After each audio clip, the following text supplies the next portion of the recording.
Bonjour, aujourd'hui je vous emmène à Seclin, près de Lille, découvrir l'atelier boutique de Marie qui regorge de meubles en bois avec ce tout petit supplément d'âme.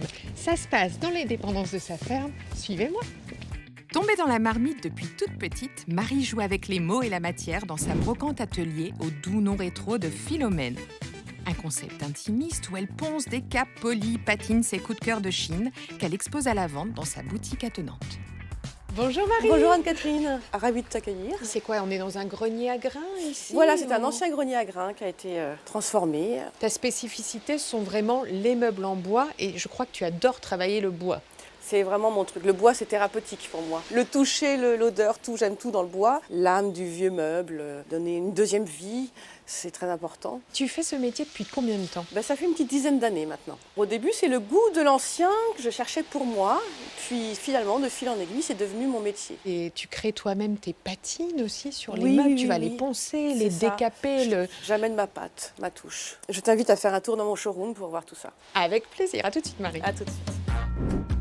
Derrière l'atelier de Marie, c'est une véritable cabane de trouvailles vintage. Alors à l'attaque, on va voir de quel bois on se chauffe. Oh, qu'il est charmant ce showroom. Effectivement, il y a beaucoup de bois, plein de petites notes aussi, un peu indus, déco-indus. Tout de suite, je remarque un classique de la brocante, ça c'est vraiment un standard de la déco industrielle, c'est la lampe d'atelier. Elle se développe fin 19e, début 20e, avec l'apparition des machines-outils.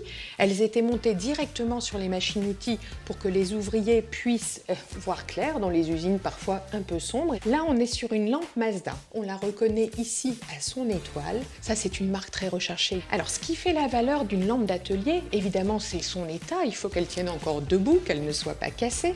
C'est également le fait qu'elle soit avec sa peinture d'origine, soit le gris anthracite, soit le vert. Et plus elles sont dans leur jus en bon état, plus elles vont avoir de la valeur.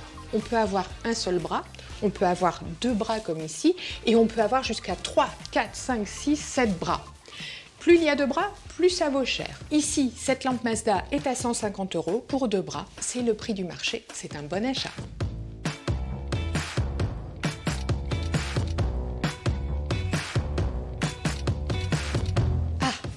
Alors ça, venez voir. Ça, c'est un meuble que j'aime particulièrement et c'est vraiment la star de la brocante actuellement. C'est ce qu'on appelle un buffet parisien. À l'origine, un buffet s'était constitué de deux parties. Une partie basse et une partie haute. La partie basse, on y rangeait la vaisselle. La partie haute, on exposait l'argenterie ou la verrerie dans des meubles ouverts ou parfois avec une porte vitrée. Au moment du 19e, il a fallu meubler, avec l'essor de la construction à Paris, des appartements qui étaient assez étroits parfois.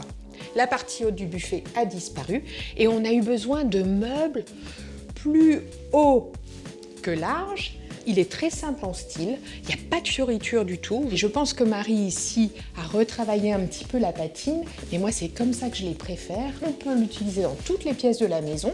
Il est vraiment multi-usage et c'est pour ça qu'il a énormément de succès aujourd'hui. Au niveau du prix, on est pour un buffet de cette taille sur 400-450 €. C'est un bon prix moyen. Si vous le trouvez moins cher, foncez, chinez-en.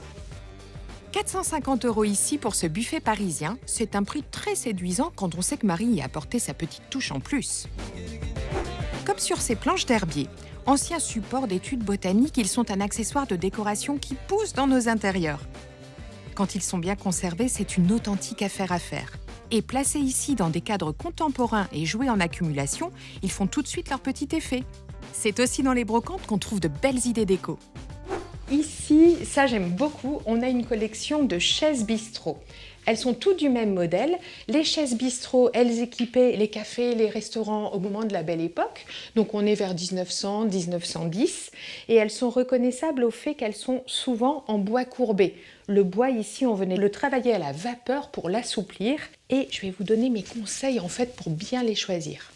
La première chose, c'est de s'asseoir. On vérifie qu'elle est bien solide. On vérifie le confort aussi. Il ne s'agit pas de craquer pour un look et de ne pas être confortable. On vérifie qu'il n'y a pas de trou dans le canage. S'il y en a, ça coûte relativement cher à réparer. Enfin, est-ce que le bois est en bon état? On regarde aussi sous la chaise si on trouve une marque d'estampille. Une chaise comme ça, bistrot, même sans marque, On peut les trouver autour de 50 € si on a de la chance qu'on les chine bien. Et certains modèles avec une marque reconnue de fabricant peuvent monter jusqu'à 150, 180, parfois même 200 € la chaise. Donc ouvrez l'œil et surtout, n'oubliez pas mon conseil, la retourner et bien l'ausculter.